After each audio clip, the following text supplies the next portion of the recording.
Hi యర్స్ welcome to our channel. ప్రస్తుతం మనతో పాటు దాము బాలాజీ గారు సీనియర్ జర్నలిస్ట్ ఉన్నారు. వారితో ఒకసారి మాట్లాడదాం.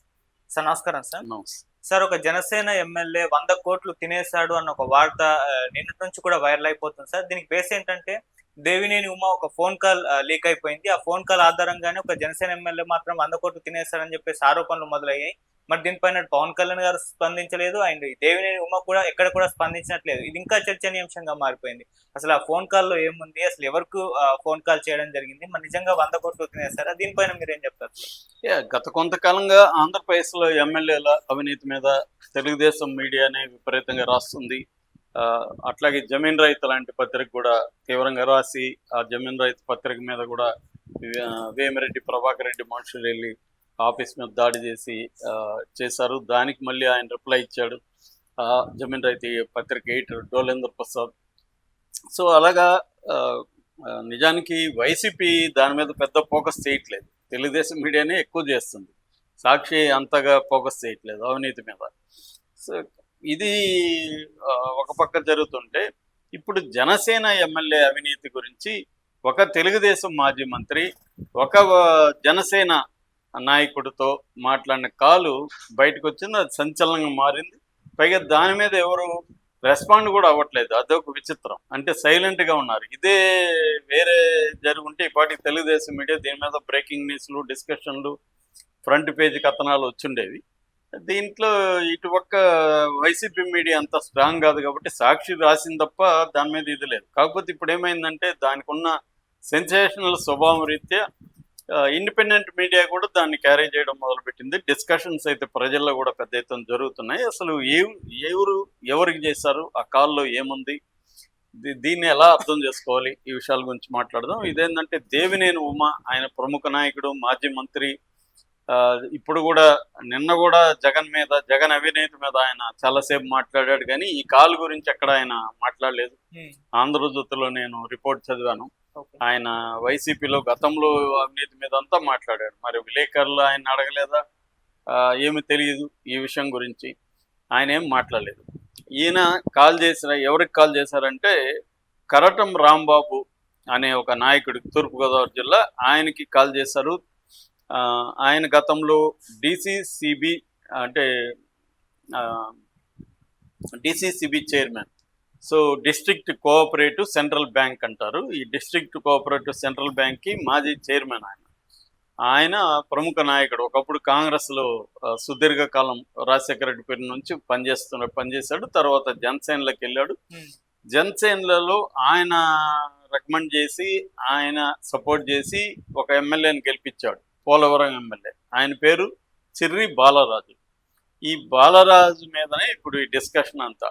సో ఈ దేవినేని ఉమ కరాటం రాంబాబుకి ఫోన్ చేశాడు. ఫోన్లో ఏం మాట్లాడంటే, సార్ బాగున్నారా అయినాక యూట్యూబ్లో మీ ఎమ్మెల్యే గొప్పదనం చూశాను సార్, అప్పుడు మీరు గుర్తొచ్చారు. సంవత్సరంలోనే 100 కోట్లు తినేస్తాడంటే ఇది ఇండియన్ చరిత్రలోనే గొప్ప విషయం. అంటే ఆయన వ్యవస్థలన్నీ అలా అయిపోయాయండి అని ఆయన చెప్తున్నాడు, ఒక వేదాంత ధోరణిలో. ఎవరు? రాంబాబు. అప్పుడే చెడ్డ పేరు తెచ్చుకుంటే ఎలాగా సార్, 1 ఇయరే కదా అయింది, ఇంకా 4 ఇయర్స్ ఉంది కదా అని ఈయన అంటున్నాడు. 4 ఇయర్స్ ఉండడం ఏంటండి, మా పార్టీకి ఎంత చెడ్డ పేరు ఇది అని ఆయన మాట్లాడుతున్నాడు. నేను అప్పటికి అతను కనబడినప్పుడంతా కేకలేస్తుంటాను అని చెప్తున్నాడు. చెప్పి ఆయన డైవర్ట్ చేయడానికి ట్రై చేస్తున్నాడు రాంబాబు. ఇంతకీ మీరు ఎక్కడున్నారు ఏంటి అని అడుగుతున్నాడు. ఈయన వదలట్లేదు. నేను రాజమండ్రి వచ్చాను, నా మీద 82 కేసులు ఉన్నాయి, వాయిదా ఉండి వచ్చానని చెప్తే మళ్ళీ దాంట్లోకి వెళ్ళిపోయాడు ఈయన ఉమా. సో అదే, మీరు ఏంది ఇది ఇంత ఘోరంగా ఉంది, పవన్ కళ్యాణ్ ఏం పట్టించుకోడా, మీకేం ఫోన్ చేయలేదా పవన్ కళ్యాణ్ ఫోన్ చేయడండి, ఇది ఏం చేస్తాం, ఏం చెప్తామని చెప్పండి అని ఆయన అంటున్నాడు. అవునులే, ఈ పార్టీ ఆ పార్టీ అని కాదులే అని ఈయన అంటున్నాడు ఉమా. అంటే అన్ని పార్టీల్లో కూడా ఇలాగే జరుగుతుంది అనేది ఈయన అభిప్రాయం. దాని తర్వాత ఆయన ఇంకేదో చెప్పాడు. సోంబాబు అనే వ్యక్తి నేను 1 కోటి రూపాయలు ఏదో చేశానని నా మీద ఆరోపణలు చేశాడు. అవన్నీ మీరు పట్టించుకోకండి సార్ అని ఈయన అంటున్నాడు. వాడు జైలుకి పోతుంటే కూడా నేనే ఆపానని ఆయన చెప్తున్నాడు. మళ్ళీ ఈయనేమంటున్నాడు, మీరు అనుకుంటే మీరు 10-20 కోట్లు ఎప్పుడో ఇల్లు కట్టుకుండేవాళ్ళు కదా అని ఈయన అంటున్నాడు. అంటే ఇక్కడ కాంటెక్స్ట్ ఏంటంటే, ఈ చిర్రి బాలరాజు ఈ మధ్య 6 కోట్లతో ఇల్లు కట్టాడు అనేది గతంలో వార్త వచ్చింది. ఓకే. ఈ కాంటెక్స్ లో మీరు కానీ అనుకుంటే 10 కోట్లు కూడా ఇల్లు కట్టుకునే వాళ్ళు కదా మీకున్న దీనికి అని ఈయన అంటున్నాడు. సో పవన్ కళ్యాణ్ అసలు మామూలుగా ఇప్పుడు నేను మీకు ఫోన్ చేసి పరామర్శించినట్టు కూడా పరామర్శించలేదా మిమ్మల్ని అని అడుగుతున్నాడు. లేదంటే అసలు కాలే చేయలేదు, వాళ్ళు కాల్ చేయనప్పుడు మనం ఎందుకు కాల్ చేయాలని నేను కూడా సైలెంట్ అయిపోయానని ఆయన చెప్తున్నాడు.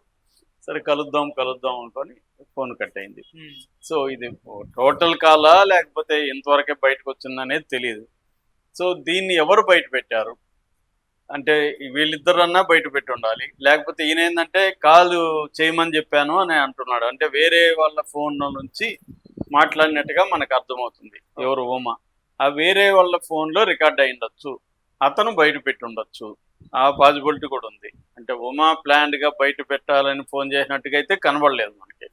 ఆయన జనైన్గా ఆయన దగ్గరకు న్యూస్ వచ్చినప్పుడు ఏంటి ఇలా జరుగుతుంది, వీడోడు 1 year కాకముందే 100 కోట్లు తినేయడం అంటే ఆయన కూడా షాక్ అయ్యాడు.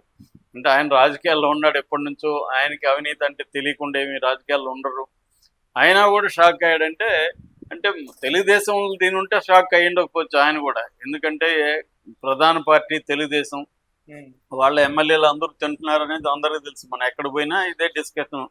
రాజకీయ నాయకులు ఎవరిని కలిసినా, కార్యకర్తలను కలిసినా మా ఎమ్మెల్యే తినేస్తున్నాడు సార్ అనేది ప్రతి చోట ఫస్ట్ వచ్చే సంభాషణలో ఇదే అనమాట. ఇంకా వేరేది ఉండట్లేదు ఈ మధ్య కాలంలో. సో అది కామనే.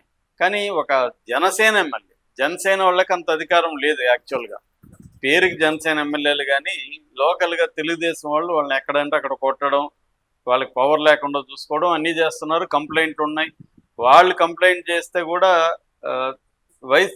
జనసేన వాళ్ళని సస్పెండ్ చేస్తున్నాడు పవన్ కళ్యాణ్.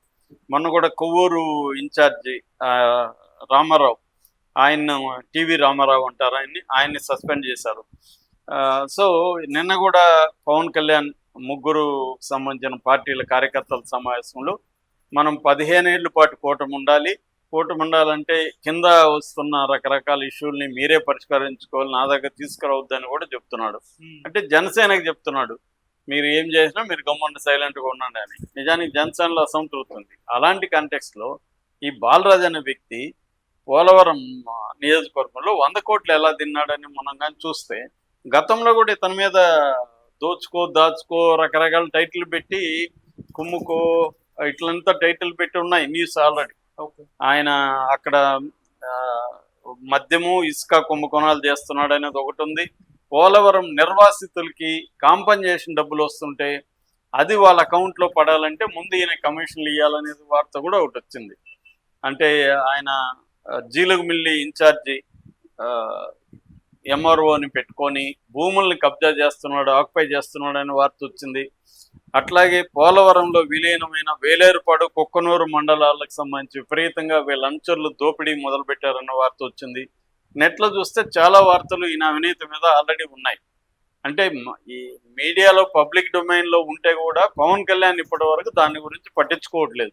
పవన్ కళ్యాణ్ మాట్లాడితే తను ఎంత నీతివంతమైన రాజకీయాలు చేస్తానని మాట్లాడుతుంటాడు, సర్టిఫికేట్లు ఇస్తుంటాడు. కానీ ఓపెన్గా ఇలా జరిగితే పవన్ కళ్యాణ్ నోరు తెరవట్లేదు. వినూత కోట వాళ్ళ హస్బెండ్ చంద్రబాబు కోట దారుణంగా ఒక జనసేన కార్యకర్తని, రాయుడు అనే జనసేన కార్యకర్తన హత్య చేసి జైలుకి వెళ్తే దాని మీద పవన్ కళ్యాణ్ మాట్లాడు, సస్పెండ్ చేసి ఊరుకుంటారు. ఇటువంటివి 100 కోట్లని కాల్ బయటకు వస్తే కనీసం ఆ కాల్ తప్పన్నానో చెప్పాలి. దీన్ని బట్టే మౌన అంగీకారం అనేది అర్థమవుతుంది. సైలెంట్గా ఉన్నారంటేనే ఇప్పుడు ఏంటంటే ఆ కాల్లో వాయిస్ ఆయనదే, ఉమాదే, అదేమి ఇది కాదు, క్లోనింగో ఇంకోటో ఏఐ వాయిస్ కాదు. ఏఐ వాయిస్ అయితే వీళ్ళు ఛాలెంజ్ చేసేవాళ్ళు. సో కాబట్టి క్లియర్గా ఏంటంటే ప్రతి ఎమ్మెల్యేలు వాళ్ళ సామర్థ్యం మేరకు తినేయడం అనేది కామన్గా జరుగుతుంది. ఈ మధ్య కాలంలో ఇంత చెడ్డ పేరు 1 year లోపల చేసుకోవడానికి ఏంటంటే చంద్రబాబు గారు, లోకేష్ కానీ ఫుల్ ఫ్రీడమ్ ఇచ్చేశారు అనేది చెప్తున్నారు ఎమ్మెల్యేలకి. వాళ్ళని కంట్రోల్ చేసే పరిస్థితి లేదు. దాదాపు 80 మంది ఎమ్మెల్యేలకి చెడ్డ పేరుందని కూడా రివ్యూల్లో ఈ మధ్య వచ్చిన సర్వేలలో కూడా బయటకు వచ్చింది. సో ఎమ్మెల్యేల అవినీతి 9 ఫ్యాక్టర్లు ఈ ప్రభుత్వ వ్యతిరేకత 9 అంశాల్లో ఉందని రైజ్ సర్వే చేస్తే అందులో 9లో ఒకటి ఏంటంటే ఇంపార్టెంట్ ఫ్యాక్టర్ ఎమ్మెల్యేల అవినీతి లోకల్గా. సో వాళ్ళు గనుల దగ్గర నుంచి ఎటువంటి వనరులను వదిలిపెట్టట్లేదు. మద్యము, ఇసుక, గనులు, అక్కడ క్వాడ్జ్ ఉంటే క్వాడ్జ్, ఆ పర్టికులర్ నియోజకవర్గంలో ఏది ఉంటే అది సో తినేయడం. అది కాకుండా కాంట్రాక్టుల్ని, ఫ్యాక్టరీలని, అక్కడ వ్యాపారస్తుల్ని బెదిరించి డబ్బు లాగడం. ఏ వ్యాపారం చేయాలన్నా ఎవరికి ఎక్కడ డబ్బు వస్తుంటే వీళ్ళకి వాటాలు అనేది ఇవ్వాల్సిందే. అది చిన్నదా, ₹1000, ₹100 అనేది లేదు. చివరికి మటన్ కొట్టోడు దగ్గర నుంచి కూడా లాగుతున్నట్టుగా అఖిలప్రియ మీద కూడా ఆరోపణలు వచ్చాయి.